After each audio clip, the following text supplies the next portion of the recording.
الحمد لله نحمده ونستعينه ونستغفره ونؤمن به ونتوكل عليه ونعوذ بالله من شرور أنفسنا ومن سيئات أعمالنا من يهده الله فلا مضل له ومن يضلل فلا هادي له وأشهد أن لا إله إلا الله وأشهد أن محمدا عبده ورسوله يا أيها الناس اتقوا ربكم الذي خلقكم من نفس واحدة وخلق منها زوجها وبث منهما رجالا كثيرا ونساء واتقوا الله الذي تساءلون به والأرحام إن الله كان عليكم رقيبا يا أيها الذين آمنوا اتقوا الله حق تقاته ولا تموتن إلا وأنتم مسلمون يا أيها الذين آمنوا اتقوا الله وقولوا قولا سديدا يصلح لكم أعمالكم ويغفر لكم ذنوبكم ومن يطع الله ورسوله فقد فاز فوزا عظيما أما بعد فإن خير الحديث كتاب الله وخير الهدي هدي محمد صلى الله عليه وسلم وشر الأمور محدثاتها وكل محدثة بدعة وكل بدعة ضلالة في النار. أعوذ بالله من الشيطان الرجيم بسم الله الرحمن الرحيم. وإذا ابتلى إبراهيم ربه بكلمات قال إني جاعلك للناس إماما قال ومن ذريتي قال لا ينال أحد الظالمين. اللهم قال رب اشرح لي صدري ويسر لي أمري واحلل عقدة من لساني يفقهوا قولي سبحانك لا علم لنا إلا ما علمتنا إنك أنت العليم الحكيم. برادران اسلام، محترم سامعین کرام، سب سے پہلے آپ سبھی لوگوں کو عید الاضحیٰ کی خوشی کے موقع پر ہم مبارکباد پیش کرنا چاہتے ہیں، بلکہ تمام جمیع مسلمان، پوری انسانیت جہاں پر عید الاضحیٰ کے موقع پر خوشی منائی جاتی ہے، تمام لوگوں کو عید الاضحیٰ کے موقع پر ہم مبارکباد پیش کرنا چاہتے ہیں۔ عید الاضحیٰ یہ تیوہار رب العالمین کی فضل و کرم سے ہمیں نصیب ہوا ہے، اور ہم سب لوگ عید الاضحیٰ کے اس مبارک موقع پر ہم سبھی لوگ شامل ہوئے ہیں۔ ابھی 2 مہینہ 10 دن گزرا ہے کہ ہم نے ایک تیوہار جسے عید الفطر کہا جاتا ہے، بڑی خوشی کے ساتھ ہم نے اس کو پورا کیا۔ اس کے بعد پھر دوسرا تیوہار جو اسلامی تیوہار کے نام سے جانا اور مانا جاتا ہے، اس تیوہار کے اندر سادگی ہے۔ مسلمانوں کے تیوہار کے اندر سادگی ہے، کسی قسم کی کوئی ناچ گانا یا شراب کی کسی قسم کی کوئی رسیہ یہاں پر نہیں کی جاتی، بلکہ سادگی کے ساتھ یہ تیوہار منایا جاتا ہے۔ عید الاضحیٰ سیدنا ابراہیم خلیل اللہ کی سنت کو تازہ کرنے کے لیے جو ہمارے نبی جناب محمد رسول اللہ صلی اللہ علیہ وسلم کے طریقے کے مطابق ہم پیش کرتے ہیں، یہ ان کی یادداشت میں یہ تیوہار منائی جاتی ہے۔ ابراہیم علیہ السلام کی ذات، ان کی شخصیت کوئی معمولی شخصیت نہیں تھی۔ ابراہیم علیہ السلام کی ذات کوئی معمولی ذات نہیں تھی، بلکہ اللہ رب العالمین نے جن کو اپنا خلیل، اپنا دوست بنا لیا ہو، وہ پیغمبر، وہ رسول تمام رسولوں سے زیادہ افضل اور بہتر ہے، جن کی ساری زندگی اللہ تبارک و تعالیٰ نے ابتلا اور آزمائش میں گزاری۔ قرآن کریم کے اندر اللہ رب العالمین نے ارشاد فرمایا وَإِذَا ابْتَلَىٰ إِبْرَاهِيمُ رَبُّهُ بِكَلِمَاتٍ، اللہ تبارک و تعالیٰ نے جب پیغمبر رسول ابراہیم علیہ السلام کو چند باتوں کے ذریعہ ان کا امتحان لیا۔ یہ پیغمبر ایسا پیغمبر ہے، یہ رسول ایسا رسول ہے جن کا قدم قدم پہ اللہ رب العالمین نے امتحان لیا۔ توحید کا معاملہ آیا، قوم السماد کے سامنے ابراہیم خلیل اللہ نے ایک ایسی دعوت پیش کی، توحید کا ایک ایسا نمونہ پیش کیا قوم کے سامنے، جن کے قوم والے ابراہیم علیہ السلام سے ناراض ہو جاتے ہیں اور ان کو قوم سے نکال دیا جاتا ہے۔ ایک دن ایسا بھی آتا ہے کہ ابراہیم علیہ السلام کو آگ کے سامنے پیش کیا جاتا ہے، आग के सामने पेश किया जाता है, लकड़ियां इकट्ठा की जाती हैं। इब्राहिम पैगंबर को जिनके हाथों पैरों को बांध करके कपड़ा जिस्म से उतार करके मुंजमीद के जरिया आग में उतारा जाता है।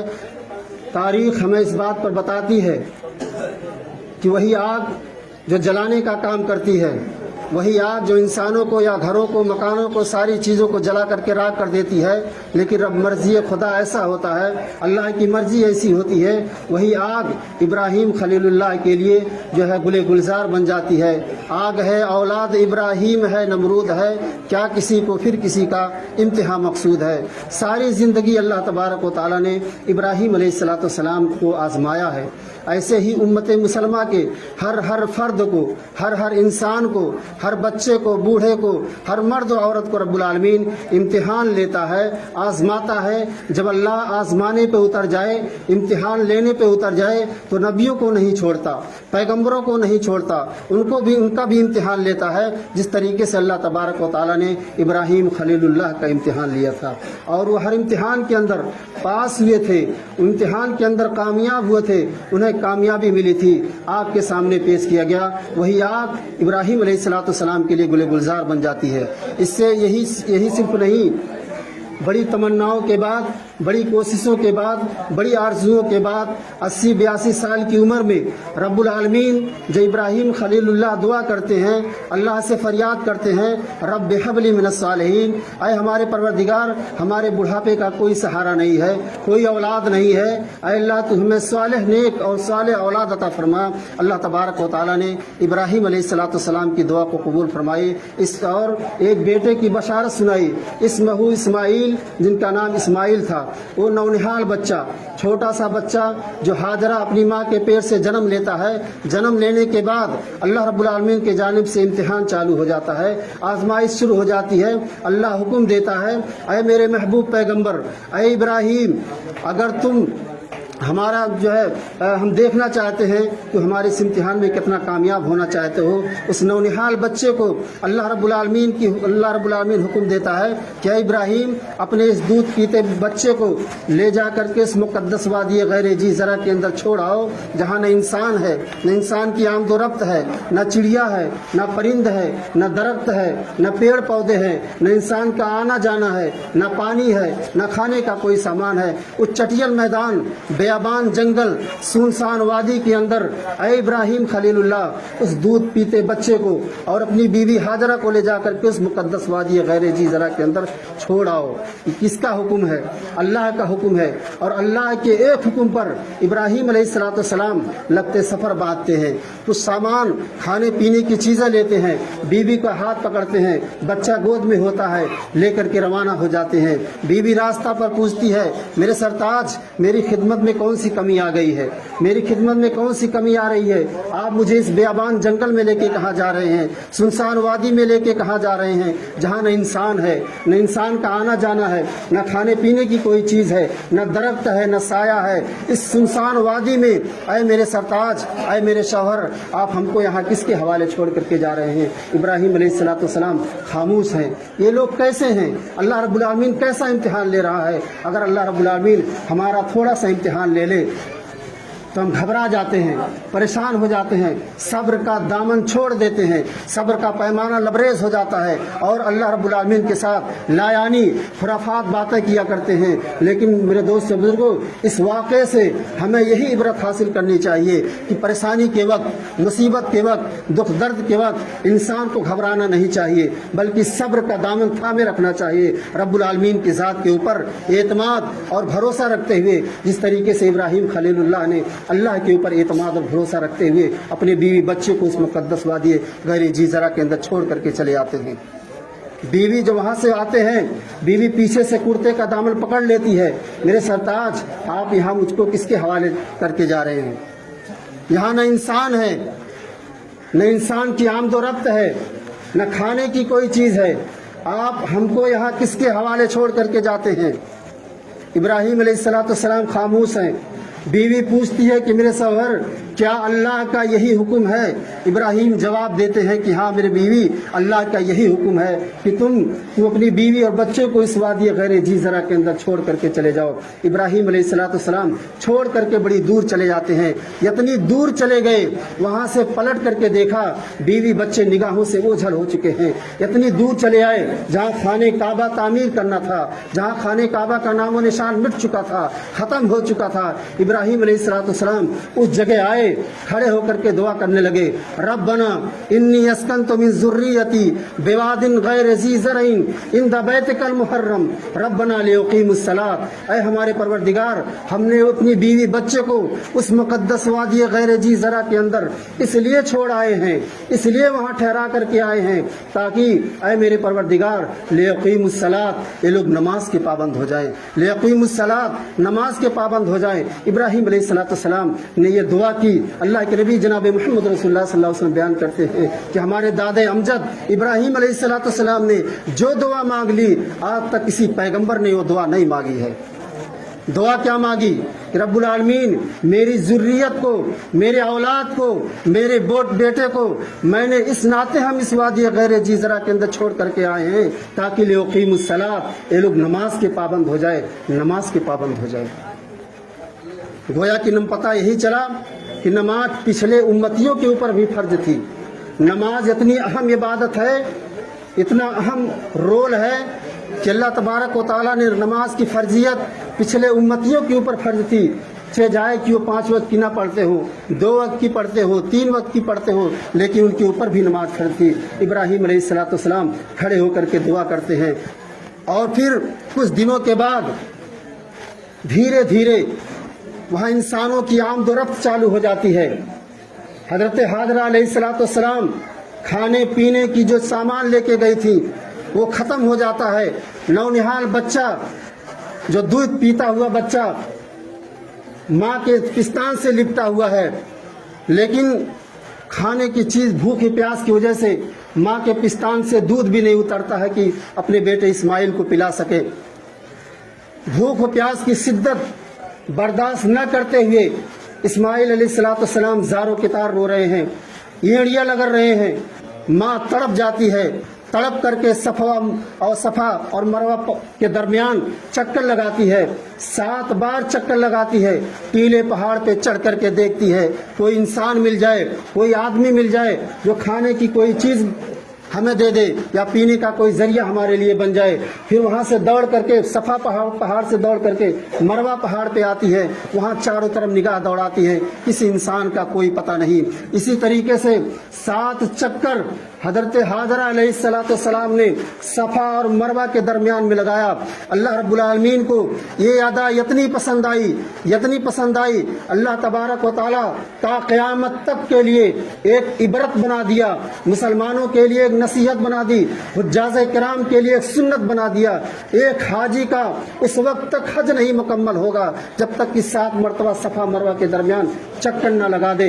रब्बुल आलमीन की जानिब से निदा आती है, ऐ हाजरा बस कर, तुम्हारी फरियाद कबूल कर ली गई, तुम्हारी सदा कबूल कर ली गई। जा अपने बेटे इस्माइल के पास जा, देख अल्लाह का करिश्मा जा करके देख। हज़रत हाजरा अलैहिस्सलाम बेटे इस्माइल के पास आती हैं, जहाँ इस्माइल रेड़ियाँ रगड़ रहे थे। छोटे बच्चे जब माँ से जिद करते हैं तो बैठ करके अपने पैर इधर उधर घुमाते हैं, एड़ियाँ रगड़ते हैं। ऐसे ही इस्माइल अलैहिस्सलाम ज़ारो के तार रो रहे थे, भूख की वजह से रो रहे थे और उसी ज़मीन पर एड़ियाँ रगड़ रहे थे। हज़रत जिब्रील आए, अपने पर को मारा, जहाँ एड़ियाँ रगड़ रहे थे वही जमजम निकल पड़ा, पानी निकल पड़ा। ये जमजम अरबी लफ्ज़ नहीं है बल्कि इब्रानी लफ्ज़ है। और अल्लाह रब्बुल आलमीन को हज़रत हाजरा की ज़बान से निकला हुआ ये लफ्ज़, जमजम का ये लफ्ज़ अल्लाह रब्बुल आलमीन को इतना प्यारा हुआ, इतना महबूब, इतना पसंद आया कि कुरान करीम के अंदर अल्लाह रब्बुल आलमीन ने इस अरबी लफ्ज़ को ना डाल करके बल्कि इब्रानी लफ्ज़ को कुरान में दाखिल कर दिया, जिसे जमजम कहा जाता। آج بھی وہ زمزم کا پانی موجود ہے. حجاج کرام اپنے جو ہے مشکیزوں میں بھر کر کے لاتے ہیں اور اپنے اہل عیال کو، اپنے دوست و احباب کو پلاتے ہیں. یہی وہ پانی ہے. اگر زندگی بھر اپنے ڈبوں میں بھر کر کے رکھ دیا جائے، اس کے اندر کسی قسم کا کوئی بو، کسی قسم کا اس کا رنگ کسی قسم کا بدلنے والا نہیں ہے، نہ اس کا مزہ بدلنے والا ہے. یہ اس پانی کی تاثیر ہے. اللہ کے نبی جناب محمد رسول اللہ صلی اللہ علیہ وسلم بیان کرتے ہیں کہ اگر حاجرہ علیہ السلام نے اس کو میڑ نہ باندھا ہوتا اور اسے زمزم نہ کہا ہوتا تو آج وہ ایک دریا کی شکل میں ہوتا، ایک تالاب کی شکل میں ہوتا، بلکہ پورے عرب کے اندر وہ تالاب بہہ جاتا اور اس کا پانی پورے تالاب عرب کے اندر بہنے لگتا. یہ ابراہیم علیہ السلام کا امتحان تھا کہ اپنے چھوٹے بچے اسماعیل کو لے جا کر کے اس مقدس وادی غیر جی زرع کے اندر چھوڑا. اس سے بھی زیادہ کٹھن اللہ رب العالمین نے امتحان لے رہا. دھیرے دھیرے سیانے ہوتے گئے. قبیلے بڑی جرہم کے لوگ اس وادی غیر جی زرع کے اندر آ کر کے آباد ہو گئے. ایک قصبہ آباد ہو گیا. حضرت حاجرہ علیہ السلام کہتی ہیں تم آ کر کے ہاں آباد ہو جاؤ، اپنے قبیلے اپنے خاندان والوں کو بلا لو، آ کر کے ہاں آباد ہو جاؤ. لیکن یہ ایک بات یاد رکھنا، یہ جو کنواں زمزم کا کنواں ہے، جو پانی ہے، اس پہ تمہارا قبضہ نہیں ہوگا بلکہ اس پہ ہمارا قبضہ ہوگا. ہم جو چاہیں گے وہی ہوگا. قبیلے والوں نے کہا کہ ٹھیک ہے، جیسے آپ حکم دیں گی آپ کی مرضی کے مطابق ہم یہاں آباد رہیں گے. وہ قبیلے بلی جرہم کے لوگ آ کر کے آباد ہو گئے. ابراہیم علیہ السلام بڑے دنوں کے بعد، بڑی مہینوں کے بعد، کئی مہینوں کے بعد آ کر کے جب اس مقدس وادی غیر جی زرع کے اندر پہنچتے ہیں تو کیا دیکھتے ہیں کہ ایک آبادی ہو چکی ہے. جب چھوڑ کر کے گئے تھے تو بیوی بچے تنہا تھے، اکیلے تھے. جب واپس آئے اپنی بیوی بچوں کی خبر گیری کے لیے تو دیکھا کہ ایک آبادی ہو چکی ہے، ایک قصبہ ہو چکا ہے. ابراہیم علیہ السلام اپنے بیٹے اسماعیل کو اسی جگہ چھوڑ دیتے ہیں. انہی قبیلوں سے آپ عربی بولنا چالو کر دیتے ہیں اور عربی سیکھنا چالو کر دیتے ہیں. اسماعیل علیہ السلام دھیرے دھیرے سیانے ہوتے گئے، دھیرے دھیرے بڑے ہوتے گئے. اللہ رب العالمین کا ایک اور امتحان لینا مقصود تھا، ایک اور آزمائش لینا مقصود تھا. اور سب سے کٹھن، سب سے مشکل، خواب میں کیا دیکھتے ہیں؟ خواب میں کیا دیکھتے؟ برابر مسلسل خواب میں دیکھتے رہے کہ اے ابراہیم علیہ السلام، اے میرے پیغمبر، اپنے نزدیک، اپنے دل کے اندر، اپنے دل سے بھی زیادہ، سب سے زیادہ محبوب جسے تم چاہتے ہو اسے میرے راستے میں قربان کر دو. ابراہیم علیہ السلام، حدیث کے اندر آتا ہے کہ ابراہیم علیہ السلام 100 اونٹ کی قربانی دی. 100 اونٹ کی قربانی دی ابراہیم علیہ السلام نے. لیکن اللہ کو منظور نہیں تھا، اللہ کو کچھ اور منظور تھا. اللہ نے پھر خواب میں دکھلایا کہ اے ابراہیم، جس کو تم اپنے جان سے بھی زیادہ محبوب سمجھتے ہو، پیار سمجھتے ہو، عشق کرتے ہو، اس کو میرے راستے میں قربان کر دو. ابراہیم علیہ السلام سمجھ گئے اللہ کیا چاہتا ہے. وہ میرے بیٹے کی قربانی مجھ سے چاہتا ہے. ایک روز اپنے بیٹے کو اپنے پاس بلایا اور کہا یا بنیا انی ارا فی المنام انی اذبحک فانظر ماذا تری. اے میرے بیٹے، میں نے خواب میں ایسا ایسا دیکھا ہے. اور نبیوں کا خواب سچ ہوا کرتا ہے. ہمارے خواب تو شیطانی خواب ہوتے ہیں، ہمارے خواب تو لایانی خواب ہوتے ہیں، لیکن نبیوں کے خواب، نبی جو خواب دیکھتے ہیں، نبی جو سپنا دیکھتے ہیں، وہ خواب سچ ہوا کرتا ہے. ابراہیم علیہ السلام اپنے بیٹے اسماعیل کے سامنے جب ایک خواب کو رکھا، کہا میرے بیٹے، میں نے ایسا ایسا خواب میں دیکھا ہے، فانظر ماذا تری، تمہاری کیا رائے ہے. ابراہیم علیہ اسماعیل السلام سے کہتے ہیں یا ابت افعل ما تؤمر ستجدنی انشاءاللہ من الصابرین. اے میرے ابو جان، آپ اس کام کو کر دیجئے جس کو خواب کے اندر دکھلایا گیا ہے، جو آپ نے خواب کے اندر دکھلایا گیا ہے. اے میرے ابو جان، آپ اس کام کو کریے. ستجدنی انشاءاللہ من الصابرین، یقین مانیے آپ مجھے صبر کرنے والوں میں سے پائیں گے.